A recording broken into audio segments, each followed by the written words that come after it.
করে আমরা যে কারণে এখানে উপস্থিত হয়েছি, অর্থাৎ আমাদের যে সৎ ইচ্ছা সৎ আশা থাকে আল্লাহ আপনি আমাদের কবুল করেন। আমরা জীবনে বহুত গুণা করেছি, জানিয়ে না জানিয়ে, দেখিয়ে না দেখিয়ে, সমস্ত গুণা থেকে আমাদেরকে মাফ করেন।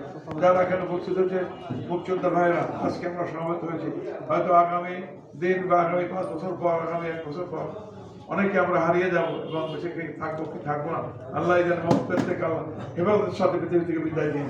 মাহবুব আমরা মুক্তিযোদ্ধারা যারা এখানে উপস্থিত হয়েছি, আমাদের যার যা মনের মধ্যে আশা আছে আল্লাহ সেই আশা দ্বারা এবং আগামী দিনে আমরা যেন শহীদ রাষ্ট্রপতি জিয়াউর রহমান প্রতিষ্ঠিত দল, জাতীয়তাবাদী দল, মরহুম খালেদা জিয়ার দল, জাতীয়বাদী দল এবং তারেক রহমানের দল, আমাদের যেই ধানের শীষ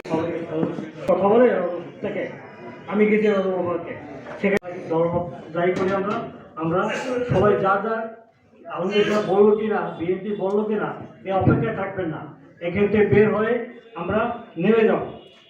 আমরা আমাদের বন্ধু, আমাদের আমাদের ছেলে মেয়ে, আমাদের প্রতিবেশী, আমাদের পাড়া, আমাদের গ্রাম, আমাদের সবাই নিজেরা এসে এক একে বলবো, দলবদ্ধভাবে বলবো, সম্মিলিত বৈঠক করে বলবো যে সময় মোটেও নাই, এক মুহূর্ত সময় নাই, সারাদিন সারা রাত সময় নিয়ে আমাদের একান্তভাবে কাজ করতে হবে। এখানে আমাদের কিন্তু এখানে ব্যক্তিগত আনন্দে জড়া করার দরকার নাই। আমাদের আমরা ৭১-এ একটি ভূখণ্ড অর্জন করেছি, সেই ভূখণ্ডটি রক্ষা করা আমরা ৭১-এ যুদ্ধ করে একটি পতাকা অর্জন করেছি, সেই জাতীয় পতাকা আমরা ৭১-এ যুদ্ধ করে একটি জাতীয় সঙ্গীত অর্জন করেছি, সেই জাতীয় সঙ্গীত আমরা ৭১-এ যুদ্ধ করে অসাম্প্রদায়িক একটি বাংলাদেশ গড়তে চাই।